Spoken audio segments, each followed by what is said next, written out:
79 après Jésus-Christ. Une date figée à jamais dans la pierre et le silence. Pourtant, avant le drame, Pompéi était une cité vibrante, pleine de bruit et de couleurs. Une capsule temporelle scellée par le destin, où chaque détail raconte une histoire brisée. Au-dessus d'eux trônait le Vésuve, un géant vert que tous croyaient profondément endormi.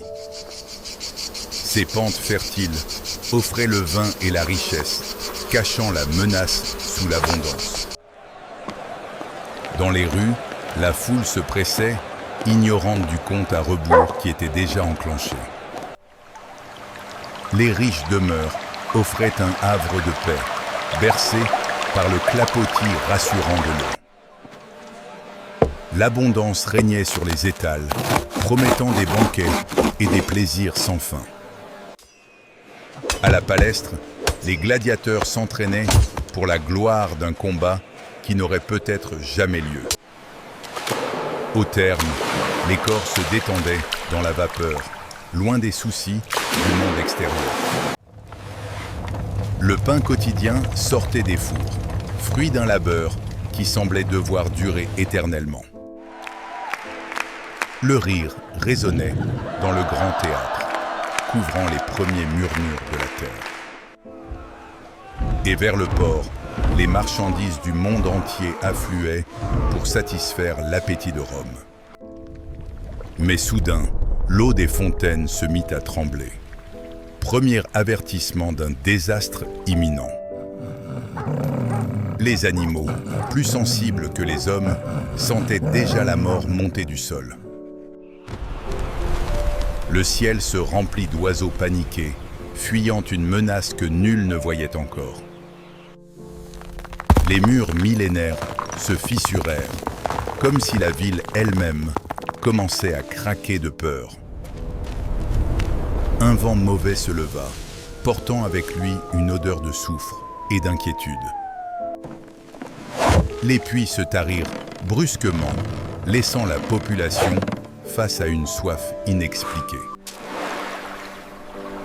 La rivière recracha ses poissons morts, empoisonnés par des gaz invisibles. Même les dieux semblaient trembler dans leur temple, impuissants face à la colère de la montagne. 13 heures, le bouchon saute et un panache de cendres s'élève violemment vers l'azur. Une colonne titanesque perce le ciel, transformant le jour en une nuit prématurée. En un instant, la stupeur fige les visages. Le quotidien vole en éclats. Une neige grise et brûlante commence à recouvrir les couleurs vives de la ville. Puis vient la pluie de pierre, un bombardement incessant qui brise les tuiles et les espoirs. La panique s'empare des rues, transformant chaque ruelle familière en un piège mortel. Pour survivre, ils n'ont que des oreillers dérisoires pour se protéger de la colère du ciel. À midi, les ténèbres sont totales, percées seulement par la lueur des éclairs volcaniques. Sous le poids des pierres, les toits cèdent, écrasant ceux qui cherchaient un dernier refuge. Même les fidèles gardiens sont abandonnés à leur sort, enchaînés à un destin tragique. Une flamme vacillante devient le seul guide dans cet enfer de poussière et de vent.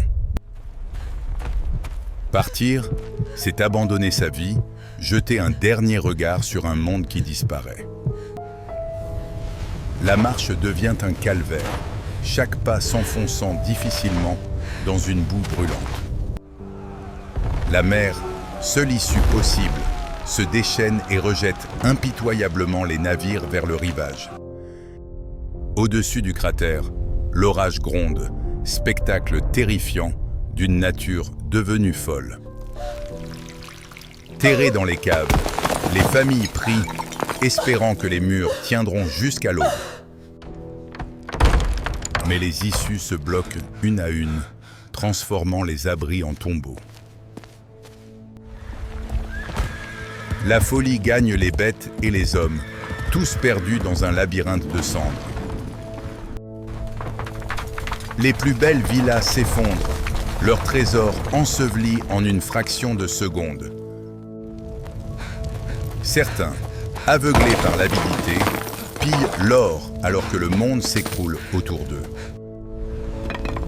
Il faut grimper, sortir par les toits, fuir vers le haut pour ne pas être enterré vif.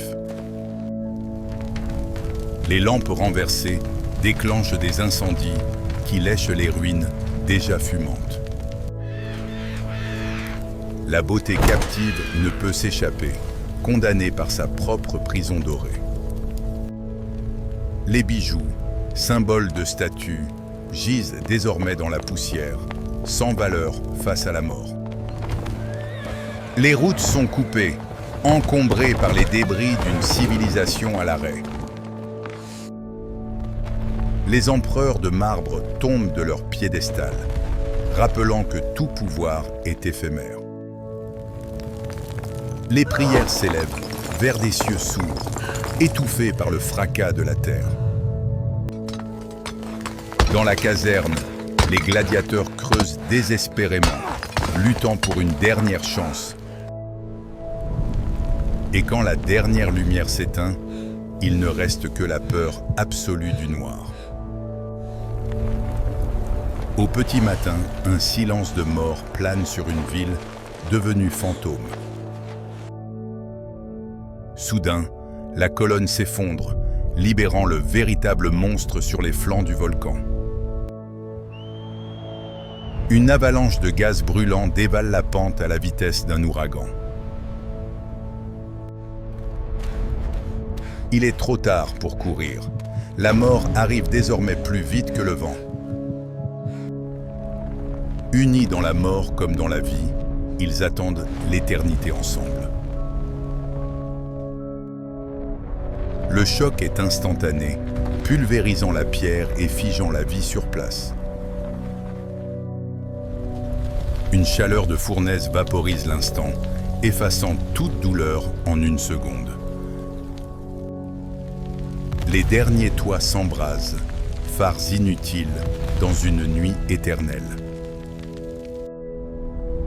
Puis, le noir complet enveloppe l'histoire pour les siècles à venir. Seules les dunes de cendres continuent de bouger, recouvrant les traces du passé. Pompéi a disparu, effacé de la carte sous un épais linceul gris. La terre fume encore, cicatrisée par la violence inouïe de l'éruption.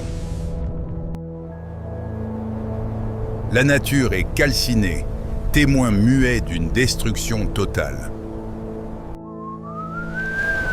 Sous la cendre, des vies entières dorment, attendant d'être un jour réveillées. Le Vésuve, décapité, contemple son œuvre destructrice dans un silence lourd. Des siècles plus tard, la curiosité humaine vient briser l'oubli et percer le mystère. Avec une infinie patience, nous redécouvrons les couleurs d'un monde perdu. Ce pain, prêt à être mangé il y a 2000 ans, est parvenu jusqu'à nous intact. L'or a survécu à ses propriétaires, brillant d'un éclat inaltérable malgré le temps. Les murs racontent encore les rêves de beauté de ceux qui ne sont plus. La science fait aujourd'hui parler les os, révélant qui ils étaient vraiment. Les moulages capturent l'instant final, une agonie devenue sculpture pour l'éternité. Mais la vie reprend toujours ses droits, et les racines enlacent doucement les ruines. Un simple lézard nous rappelle que le temps ne s'arrête jamais, même après l'apocalypse. Aujourd'hui, nos pas résonnent sur les mêmes dalles, créant un pont entre les époques. Au crépuscule, les colonnes se dressent comme les gardiennes solennelles de la mémoire. Le faune danse toujours, indifférent à la catastrophe qui l'a rendu célèbre. La technologie nous permet de rêver la ville telle qu'elle était, dans toute sa gloire. Leur regard traverse les millénaires pour nous interroger sur notre propre fragilité. Sous la Lune, Pompéi n'est plus une ruine, mais un sanctuaire pour l'humanité. Pourtant, le volcan respire encore, menace silencieuse posée sur l'horizon. À ses pieds, une nouvelle ville vit et palpite, défiant l'histoire avec insouciance. Nous écoutons désormais le cœur de la Terre, espérant prédire l'imprévisible. L'insouciance de l'enfance reste la même, hier comme aujourd'hui. Le géant dort, majestueux.